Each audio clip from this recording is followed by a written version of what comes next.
ქილას ამოვაცვი წინდა და ზედაპირი ჩავაწებე. შემდეგ ნაძვისხის ასეთ სათამაშოს ჩავაცვი წინდა და ესეც ჩავაწებე. სხვა დეკორაციის ასეთი მოსაცმელი მქონდა მორჩენილი და წინდა გადაცმული ბურთი ჩავსვი მოსასხამში. დავაწებე ქილის ზედა ნაწილზე. შემდეგ ასეთი ნაჭერი ქილას შემოვახვიე კრუგზე, ოღონდ არ დავჭიმე ნაჭრის ზედა მხარე. ვიდეოში თავიდანვე დაინახავდით დედაჩემს, რომ თავისი შემოქმედება აქვს და ხელები მან შემიკერა. შიკი ჩავტენე პატარა ნაჭრები.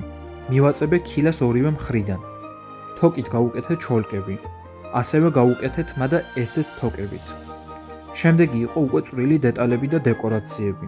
ასევე სახის ნაწილები და სულ ეს იყო. ეს ის შემთხვევა, როდესაც ჩემი ნამუშევარი მე თვითონვე მომწონს და კმაყოფილი ვარ.